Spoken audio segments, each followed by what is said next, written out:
Awesome, as they say. Yeah, Megan's here now. Loads of people have seen the movie, including our son, who's your age, actually, and so it's absolutely great. It is... We don't really know you. I know you've done stuff in the States, but this is the first really big one for you, isn't it? Yeah, this is my first real movie. I was on a sitcom that I noticed is on TV a lot here called Hope and Faith with Kelly Ripa. Oh, yeah? Yeah. I did 2 seasons of that in New York, but that was a TV show. It's a whole different world from doing movies like this. And you're only 21? Yeah, I just turned 21. Do people around you start treating you differently when you move out of, you know, the sort of the league that you're in into the big league? I mean, Transformers is massive. It's going to be a huge box office success here. People around me don't treat me differently, but I guess people that you don't really know, like when you go into restaurants and things like that, you get treated differently. Yeah. If your movie is doing well at the box office. And what does it feel like? Because so many actresses and actors who are really good and beautiful looking and stuff, they never get the break, you know? It just never quite happens, and their friends and colleagues look at them and say, it should have happened for you. I wonder why, and it's just the luck of the business, isn't it? How does it feel when you do break through? I don't know if I've actually broken through yet. I mean, I'm in a really successful movie, but I don't know about me personally if I... Well, it's a start.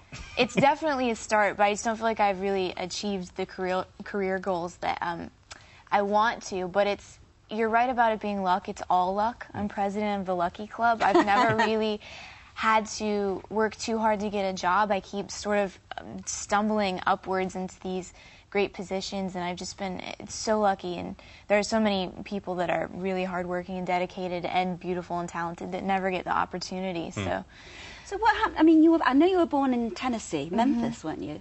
Knoxville. Knoxville. Yeah. And then you moved across to Florida? Yeah. When you were a kid.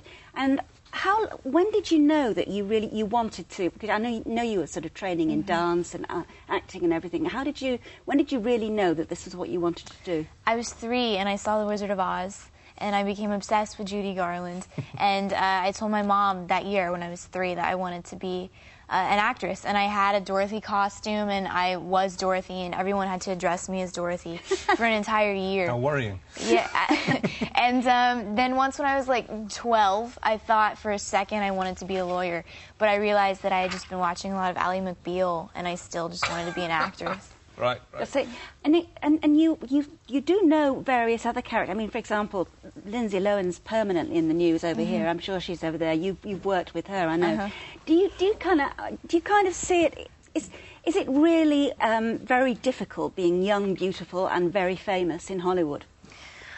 I would imagine so. I mean, I don't know about the very famous part, and I'm not really a part of that world yet, but what the media has become and what the paparazzi are now is just a whole different story from 10 years ago, and it's really hard to obtain any sort of privacy. And I think that becomes just the loss of complete anonymity is hard for young girls. It certainly can drive them crazy. I mean, you mentioned Lindsay Lohan and Britney Spears. You never have a chance to recover. You can't get away. No matter where they go on vacation or to any rehab facility, there's always paparazzi, and it's really difficult. It's a difficult thing. Have they started to bother you yet, the paparazzi? No, they don't care about me. They will soon. And what about...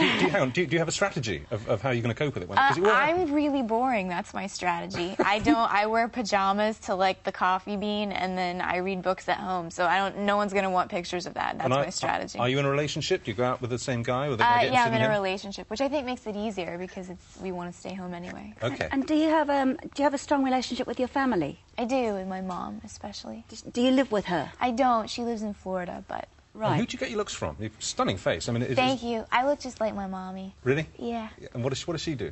Nothing now. She's retired. She's in her 50s. But she had a bunch of just odd jobs when I was growing up. Is she blown away by this?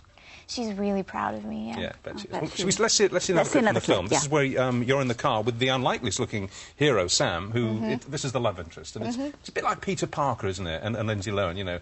The Peter Parker character is a bit of a nerd. He's a bit of a nerd. But there's an undeniable spark, mostly coming from him, I have to say, to suck you in. Let's have a look. Same situation that I'm always in, because, I don't know, I guess I just have a weakness for hot guys, for tight abs and really big arms. Big arms?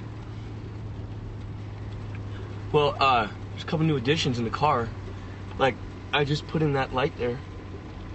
And that disco ball. And so the light reflects off the disco ball. Huh. Whoa, nice headers. You've got a high-rise double-pump carburetor. That's pretty impressive, Sam. Double pump?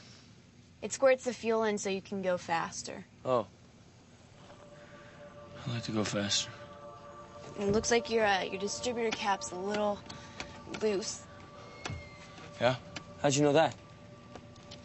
My dad, he was a real grease monkey. He taught me all about this. I could take it all apart, clean it, put it back together. That's weird. I just wouldn't peg you for mechanical. And he ends up, doesn't he, in the movie, he ends up being a real kind of hero. Mm-hmm. He's the underestimated hero. Yeah, exactly, yeah. As most of them are. Listen, the special effects, you know, with these creatures are extraordinary. I assume you were acting against blue screen. You were looking at... We actually only did 2 days of blue screen. Michael Bay doesn't like to shoot blue or green screen a lot. So we were on location. We obviously weren't working with robots, but there were men. They would hold window washing poles that would be like 15 or 30 feet high. Okay. And they would represent whichever robot we were interacting with, and we'd have to yell at the pole or whatever the scene was. We'd do it with these poles, and they'd have tennis balls glued to the top for an eye line. Well, okay, let's... So you'd have to be really, really scared of a pole with a tennis ball on top. Well, luckily on Michael's sets, everything really is exploding. 99% of the explosions you see are real, so that gives you something to react to and something to actually be afraid of, because you could lose your life at any point. Okay, well, let's see you making eye contact with the tennis ball, which looks startlingly like a transformer in the scene. Thank God for that. So, Ladies Man 217, that is your eBay username, right? Sam Woodwicky, and my... Is that you? Car is... Yeah, that sounds like Ladies Man. Last night at the station, you told the officer your car transformed. Here's what I said, that my car had been stolen, but it's fine now because it's back. It came back. So what do you kids know about aliens, huh?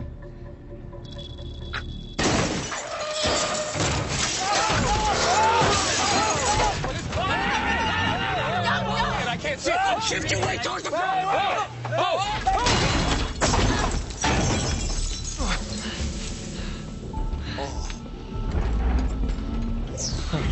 Gentlemen, I want to introduce you to my friend, Optimus Prime. Well, he's one of the good guys, obviously, because some of the evil. He's the leader of the good guys. Yeah, Optimus Prime. So when you actually see, you've obviously seen the movie. I have. When you actually see it for the first time, having had all these tennis balls and poles and things, and you suddenly see what they become, do you feel, God, that is fantastic. I never imagined they'd be as amazing as that. I was really blown away by the special effects. I mean, I went in expecting it to be good. It's ILM who did, you know, they've done some of the best CG in movies, period. And with movies like Lord of the Rings and Star Wars and those types of films out, you expect it to be good, but not as seamless as it was. And I was really taken aback by how real the robots were. Well, it's getting great reviews. Listen, you're here actually in the UK filming How to Lose Friends and Alienate People. I am. And one of your co-stars is Jeff Bridges, who's coming in on Wednesday. Yeah, oh, he is. I actually don't have any scenes with him. I just met him. We had sort of like a pre-wrap party for the UK, and I just met him the other night. And what's the film about? The film is based on a book. It's by Toby Young. Yeah, Toby's coming here. Yeah. So, and Simon Pegg plays Toby's character great in the film. cast. And I'm this up-and-coming starlet who sort of destroys his life. He falls in love with her, thinks he does, and she just sort of really takes him for a wrong turn. Just before you go, what's the tattoo you've got on your... Well, I have 8. This one that you're looking at is Marilyn Monroe. Yeah. How old were you when you had that done? This one's my most recent. I had it like 2 months ago. Okay. What's the oldest one? The very first one I ever got, and it's what everyone does. Simon did the same thing. I got a little Japanese symbol on the back of my neck for strength. And that's everyone, like you test the waters with the tiniest tattoo possible. Yeah. And then you work your way up to things like this. And I have a giant piece on my ribs. And what's that on your wrist then? This this was a tribal symbol. It was supposed to represent the ocean. It was 2 waves together in a circle. It wasn't done correctly. The guy was...